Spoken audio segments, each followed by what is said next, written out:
FaB girls, it's Ella here and I'm with a special guest today. This is my friend Lainee, who's come all the way down from the Wirral to Bournemouth to spend the weekend with me. So this is going to be a brand new feature on my channel. We are calling it Tea-à-tête. Get the joke? So witty. So basically what this is going to be about is just a little chance to have a sit down and have a chat and get yourself a cup of tea, although in this case I'm drinking coffee, but Lainee's drinking tea, so proper tea, so you know I'm not fraudulent or anything. So if you haven't got yourself a beverage, it doesn't have to be tea, it could be coffee, it could be a cocktail, anything you like. Glass of wine is a favourite, or gin. We like gin. We do like we like gin. So pause the video, go and get yourself something to drink, and then come and sit down with us and we'll have a little chat. So today's topic for the first ever episode is going to be turning 30. So if you've not turned 30, this might give you a little indication of what's to come, and if you're already 30, you can sit and laugh along with us. Now you've got a couple of years on me, haven't you? Doesn't need pointing out. Okay, yeah. Sorry.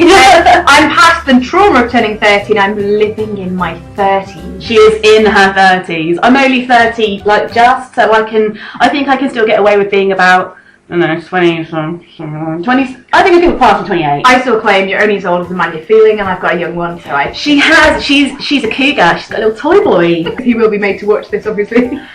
Yes, there is that. He loves being a FaB girl. He does love being a FaB girl. He's my biggest male fan. Only male fan, probably. Only one who admits it. Only one who will admit it, yeah. Obviously, everyone else is a bloke. Yeah, absolutely. So, how are you finding being in your 30s? Oh, God. Turning 30 was horrendous. Yeah. Like, I was in probably the worst place ever, and it's that age where you stop and go, I intended to do this, this, and this by the time I was 30. And I was recently dumped. I was struggling in work because I'd been in a car crash and I had nerve damage. I was on a lot of painkillers. I couldn't drink for my 30th. We had to cancel my party plans. And I spent the evening on my 30th alone with my brother and his girlfriend in the lounge. And you're kind of disheartened. And I was renting and sharing a house with two blokes. I was in a job, which I was just in because it was a job. I'm still in that job, but I'm less bothered.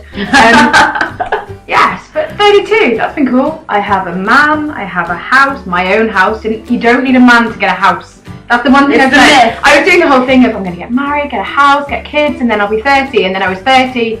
Without any of that? Yeah, none of it. Mm-hmm. Absolutely none of it.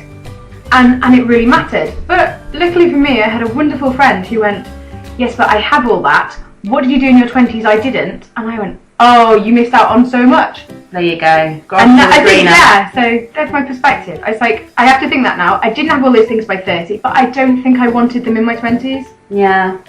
Because when I realised I did want them, I've got them. So see, the difference is like you might have a house now, but you live up north, and the property prices are significantly different. Oh, it's for what she's paid for her 3-bedroom semi with a garden, garage, conservatory, all this stuff. You could probably get a 1-bedroom flat in parts of Bournemouth and Poole. Well, probably not. You could rent a shed. You could rent a shed. In the slightly scummier parts of the area, then you could probably get a little bit more. But then, you know, who wants to do that? So, yeah. And her house is lovely. I've been there, and it's a really nice place. So you're quite lucky geographically. But no, I'm completely the same. I was like, oh, I have to be married by the time I'm 30. And this was a big, like, sort of bone of contention within my life. And people were like, you need to stop placing so much emphasis on turning 30 because it's just a number. And I'm just like, well, when it happens, especially because all your friends are a similar age and everyone's doing it as well. Mm-hmm. We had so many dinners of, like, you kind of review your life. We sat around so many times going, oh, well, I haven't done this, but you've done that, and you've done this. And then we came to the conclusion that actually the one thing we all had in common was a steam mop. I haven't even got a steam mop. Oh, but it's okay because they're fun the first week and then it's still a chore. It's very good, and no, you don't have to carry a bucket. But really, when we were sitting around and realised our conversations had become about mops, we kind of went, maybe we're ready to turn 30. Is this what being in our 30s entails? Talking about domestic chores? Because even my friends who've gone with not having kids and getting a dog, apparently the same issue, but everything is poo. Well, as you can see in the background, we've got some chinchilla cages. They also do poo. They poo a lot. and they've decided not to join us for today. So I don't have any kids, but I do have 4 furry mouths to feed. And they are sometimes like naughty children. They are insane. But I mean, it was quite hard for me because one of my best friends, who I've known since I was 11, she's been married for 5 years now. Her daughter turned 1 yesterday, and you're just like, oh, she's living the living the dream, as it were. And so it's the hen night and she can't come, and then you're like, well, that's true. Yeah, I was like, oh, what's that? You have to stay in because you can't get a babysitter. Sucks to be you. Well, that's it. I can still travel the country and go and see my friends, and I think actually, I mean, I suppose if I had a child, I'd probably stick it up its mouth and put me in the car. Because it's you. It's nothing to do with your age or having a child or not. But no, I had because obviously everyone in my school year or my university year, the more or less the same age, you tend to go obviously to uni with people that are your age, perhaps a year old if they're taking a gap year. So my 2 housemates from uni got married. Both of them got married last year, not to each other. But then I had to come all the way up to I had to go to Lancaster for the first wedding, or near Lancaster, and then the reception was in Lake Windermere. Yes, you got wet, went swimming. We did go on Lake Windermere, but it wasn't in the lake itself. And then the other one was in Derbyshire, so it's a good 4-hour drive, and that was a really good opportunity to go and see Lainee actually, and then shenanigans happened. But the thing is, they got married a matter of months before they both turned 30, and I'm just like, is there something in this? And of course there's been a spate of people having babies in the last 2 years. See, that's what I've had, but now they've all got toddlers, and I'm quite happy not to have a toddler. Yeah, I'm quite happy not to have a toddler. 30, everyone has babies, they're gorgeous, we pass them around, they're brilliant accessory, and then it cries, and then you give it back. Yep. And if it's your own, you can't do that. Absolutely. I've looked after my godson once in 3 years. He's 3 now. One time I looked after him. I did have to change his nappy when his mother assured me that wouldn't be a... Unfortunately, children don't conform to that kind of, no, whether it's convenient or not. Well, no, what food for me. What else have we got mothers for?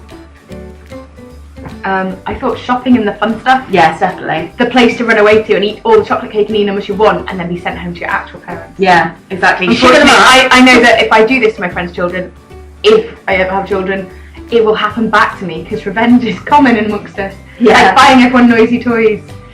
Oh, you're one of those, aren't you? You're one of those people that...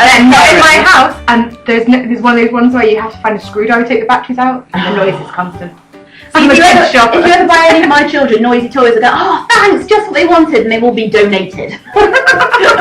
Only because I won't believe in it going in the bin. They will be donated to quieter houses. I'll donate to someone who I don't like. You look like you sleep. This is for you. Yeah, enjoy.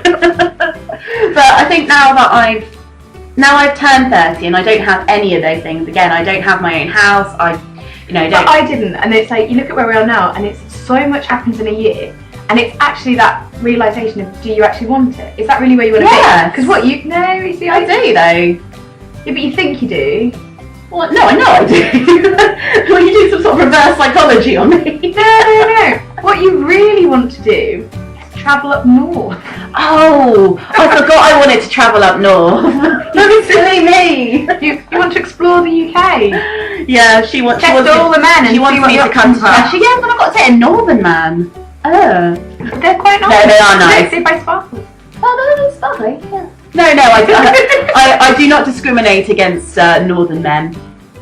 Usually. It's just southern men. It's just men in general, isn't it? Stingy men I have an issue with. Yeah, well, goes without saying. But it's hard enough to find somebody, whether they're northern, southern, foreign, it doesn't matter. The best advice I ever got was, don't look and it'll land on your lap. It didn't quite land on my lap. It hit me in the head with a rugby ball. Oh. So, it's close. I got hit in the face with a rugby ball, and I got hit in the eye with a cricket ball when I was a child, and I didn't get a boyfriend out of it. Your theory. That's because you couldn't see. Your theory is flawed. Yes, you're turning 30. I turned 30. I am 30. It's not as terrible. It only happened yesterday in a spa. Yeah. We went to a spa yesterday to celebrate my birthday, even though my birthday was like 2 weeks ago. You're allowed to milk it. You're 30. You always get a week for your normal birthday, so you get 2 for 30. I think so. I think that's how it works. I'm having 3 for my 40th, to confuse people. You should have 4 for your 40th. Well, then I should have had 3 for my 30th.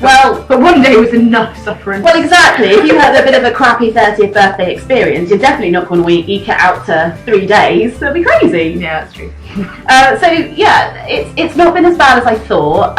Obviously, I've had those kind of thoughts. Oh my God, I'm a genuine adult now. You know, in your 20s, you're still a kid, really. Even in your late 20s, you can kind of get away with it. When you become 30, you're just like, oh my God, I'm a whole new tick box on the census. Oh, that was actually the most traumatic thing. Yeah, I can imagine. Changing age group. Are you 25 to 29? No, I'm not. Stop rubbing it in. But it's okay, because now if you go to they ask you about more middle-aged stuff, so you're still on the young end, you can answer older surveys. And still tick the bottom box. Yeah, but then you've got to answer things about all like domestic. Yes, but I own a steam mop, so I can. Oh, sorry, I forgot you own a steam mop. I own a dustbuster. In fact, see, there we go. You have a product. I was the one that introduced my mother to dustbusters.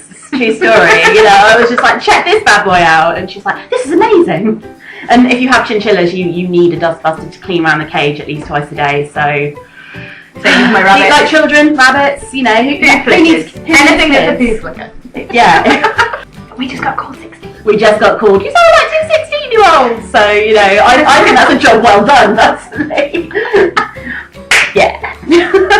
So, you know, to summarise, it's not been so bad, but then all the issues that I've had at 29 are still there at 30. I thought it would be a lot more traumatic than it is. I didn't have my first breakdown until about 4 days after the actual event, and nothing for the first, 3 weeks or so before I did turn 30. So that was I was one of the first ones to turn, because my birthday's in September. Right. All my friends were after me, and so we had all the conversations of it's going to be traumatic, we're all turning 30. And then I did, and it was really bad, and everyone was like, oh, and it kind of stayed with us, and but see, I would say it was more of a panic beforehand, and then it happened, and then I was like, oh, it's the same as you. See, I'm January, so I'm kind of bam smack in the middle of everyone I know turning 30.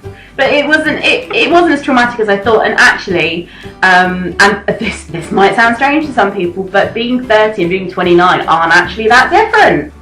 Who knew? Well, no one in their 20s. Yeah.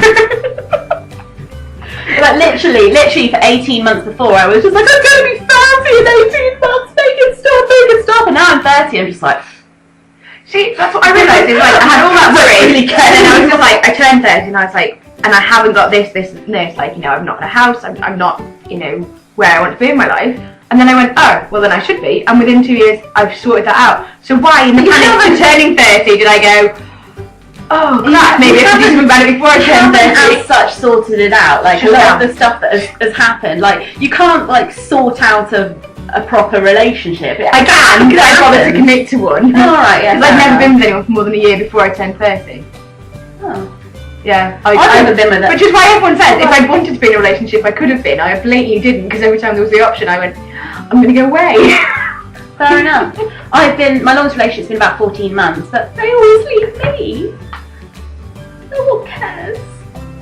Yeah, that's probably true. Having said that, if I just really wanted to be in a relationship with someone, anybody, then that was it. I probably could be. I'm not like bigging myself up, but there will I never wanted to be with that someone that it was an effort. Exactly. I always wanted to be with someone that I could make absolutely no effort. Yeah. And it's enough effort. You'll see people and they've always got a boyfriend. Like they'll split up with someone and a week later they'll be with someone new. So you can find people that if you're just desperate to be with anybody, you'll find someone like-minded will be with you. But I'm so picky, so picky, and I'm pickier than my physical appearance dictates that I'm allowed to be honest. That's not true. No, it is true. I'll write somebody off for like the tiniest thing. I'm like, no, I don't like that. No, I don't like that. I don't like that. Please, I met what should have been the perfect man, but he had a Birmingham accent, and I was like, no, hate it. I know, it's awful. No, couldn't do it.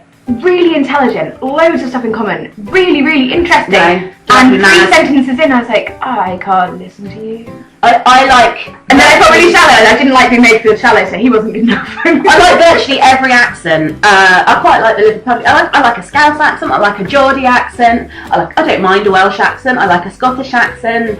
I hate the Brumming accent. I like literally it's like down nails on a blackboard for me. But there's just something about it. Although it was voted Britain's ugliest accent. And the thing is, I think that's probably because everyone. I don't know what it is. I don't know if it. Because even if you say something intelligent, it doesn't sounds We're not interesting. bashing people from Birmingham. I'm sure they're lovely people. But then I bash people from anywhere that's not home. Yes, that's true, she does. Principle. Yes, she does. I live with the best accent in the world, I just choose not to use it myself. There you go. I like American accents. I like American men. Really? Do you like an American man? I do like American. I can't do the accent. I do like American men. Did I tell you that I said Atlanta, Georgia in a really, really bad southern accent in an interview? Couple of months ago. You didn't get that job, I did not get that job. I cannot think I got a second interview. They probably wanted to laugh again. Probably. I didn't say it that time. No wonder they were like, yeah, she didn't sell herself well. She didn't say Atlanta, Georgia again. So I can't do an American accent, but I love to listen to them. Yeah, I prefer listening to different accents and trying them. Oh, Irish accents. It's really good. That's one of the joys of Liverpool. The semi-Irish come over, you hear it all the time. But I don't feel grown up. I mean, I'm wearing a bloody Mean Girls t-shirt for crying out loud. I mean, how can I be a grown up? I can't look after myself, let alone children. How the hell am I going to be like any sort of mother? You'd be surprised. 12-year-olds can do it. We saw that. Yeah, but I don't think they're the ones that bring up their kids. Really, I think there's a large family support network involved. You've got that. Jump it on your own, mum. Yeah, I probably will actually. Except for, well, what happens if I move? What happens if I come to Cheshire? What happens? That's fine. You do what all the rest of us do. We jump them on Vanessa's mum. Okay, cool. so that one's That's sorted. where everyone's kids go. What happens if I'm in foreign climes? What happens if I go to the States? You make sure you're with someone who earns enough to pay for a nanny.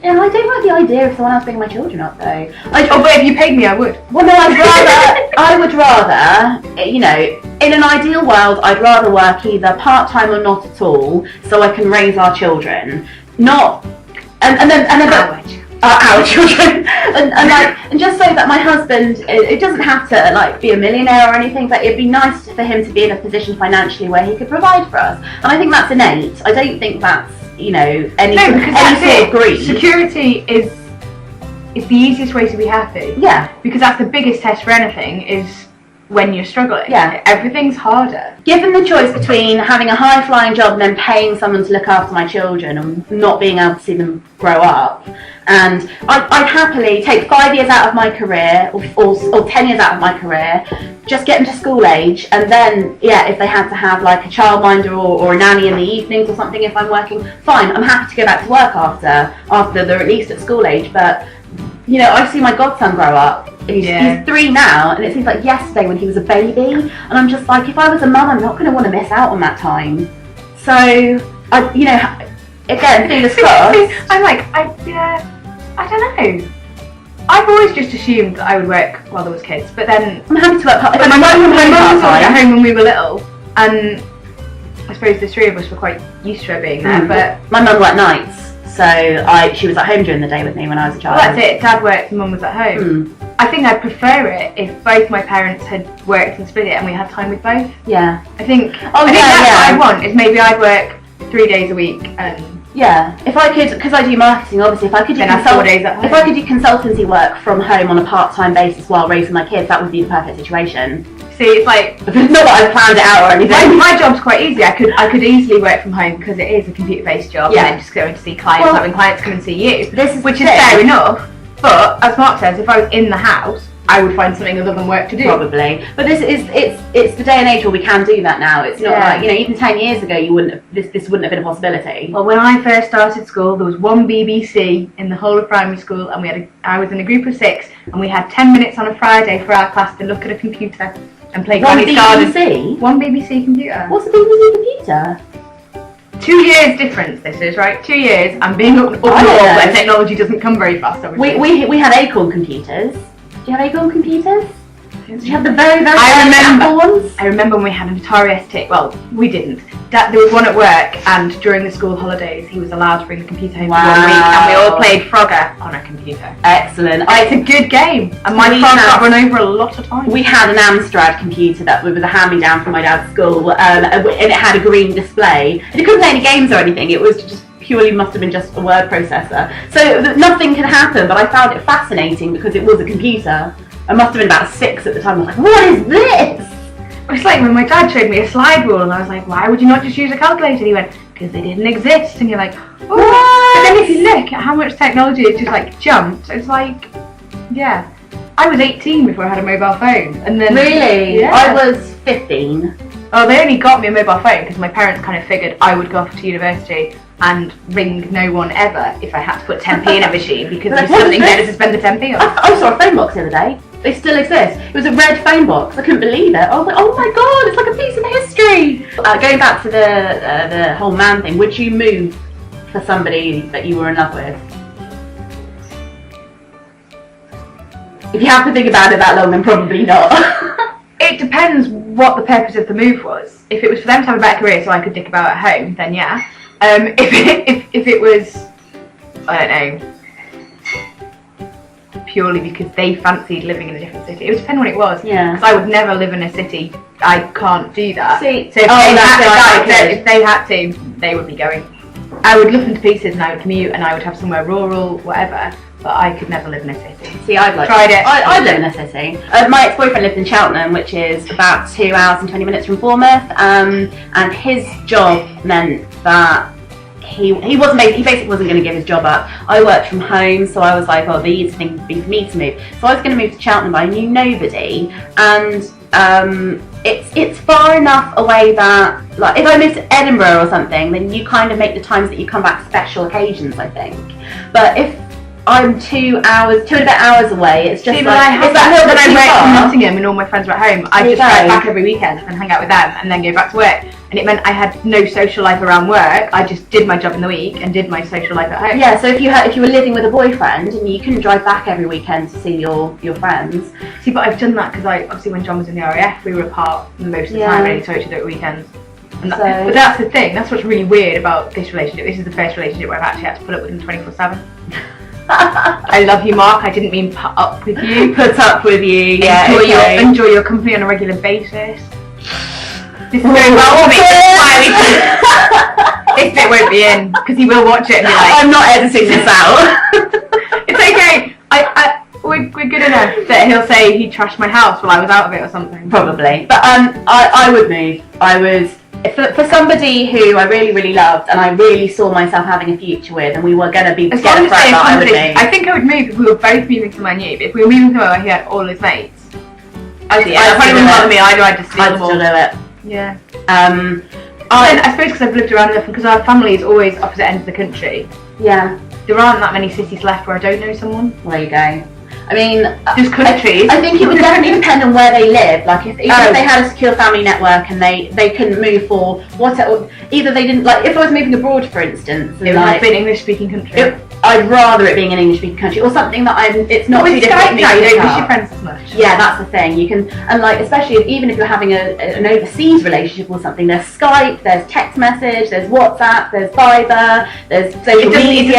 You don't have to pay for the privilege anymore. Exactly. It's not like 20 years ago where you have to write each other a letter or something, and then 5 months later it would get there. Getting my letters. Well, I like getting letters, but you can send each other little care packages and stuff. It's quite fun. I know, but you do. The one thing that's made me difficult, having been in a lot of long distance relationships and then being in one that's perpetually in my face, probably not the best way of describing it. I think the intimacy of having someone there all the time. Yeah, we don't have as much. We don't go out on dates as much. It's not because obviously you don't have that comfort time the same because you do put too much emphasis when you're in a long distance relationship. When you're actually together, you think it should be a date. You think you should dress up. You make an effort, so they don't get to know you as a scruffy mess. That's what you do with your friends. They're sitting on the sofa monging out. Yeah. Which is the gift of a good relationship. That's true. Farting on each other and whatnot. All that intimate stuff that you just say for your friends if you're not in a good relationship. You fart on your friends? Have you met my friends? No! Would you not fart on that? I would fart on that. He'd love that. No one has ever asked me that question before. Or any variation thereof. Oh, let's go for all the bad questions. Before you turned 30, had you weed on a urinal? No! Who does this? Who are you? Rugby tours. I was on a rugby tour. I never had to wee in a urinal. You were in the wrong place. Clearly I was in the wrong place. We also played in those lovely places where it was it was a blokes pitch and they'd only newly got a women's team and there was only men's changing rooms. Excellent. And literally the toilets were urinals because it was a blokes clubhouse. Was it? You learn these You things. were at Derby, weren't you? Derby University. Nottingham. Nottingham. We met actually playing rugby. There's a whole other dislocated shoulder story which we're not going to go into, but that's how we met playing rugby and we kept in touch. So we weren't even. Frankly, I was nice to the opposition. She was really nice to me. So so we didn't play in the same team together. We didn't go to uni together. We just kept in touch after university. If you were at Nottingham, you must have played. I'm sure it was Derby. There was one where it was like a changing room at one end and a changing room at the other end, and in the middle was a shower thing. Was that Derby? Yeah, I think it was, and like literally, like a lot of the girls were just like, it was after a match they were changing, and the boys had a match, and they were at the other end, and all the girls were like, oh my god! I was like, oh for God's sake! Just whipped my towel off, just went in the shower. I was just like, do you know what? I'm not an exhibitionist particularly, but I was just like, I always talk about there was one place we went to and there was only the bath, and there was like one communal bath that you were allowed to get into. Excellent. And we'd never experienced that before, and lads were like, oh yeah, that's normal, and we're like, but there wasn't a shower.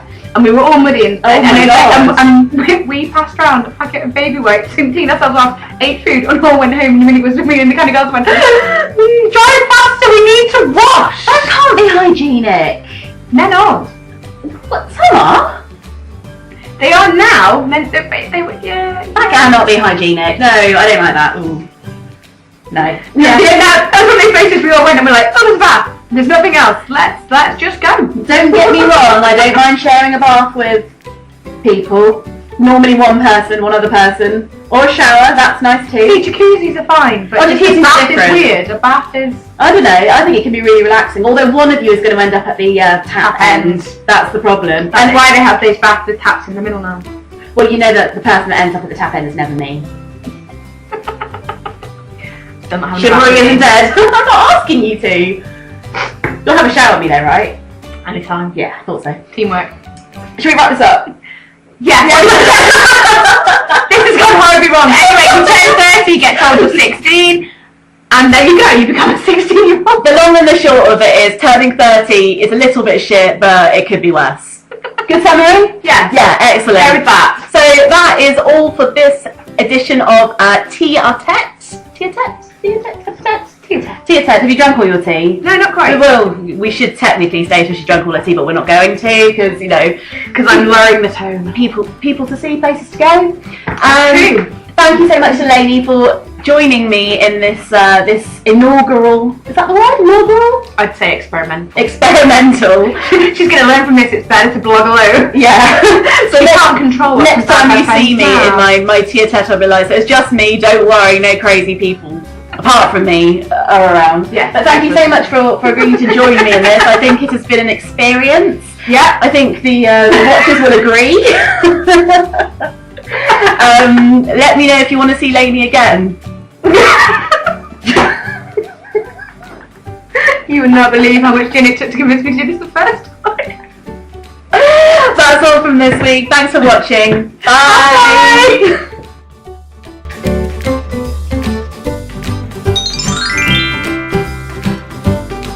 I found that And now they want to be in. it's Dusty. It doesn't like my voice. You get a C for participation, Dusty.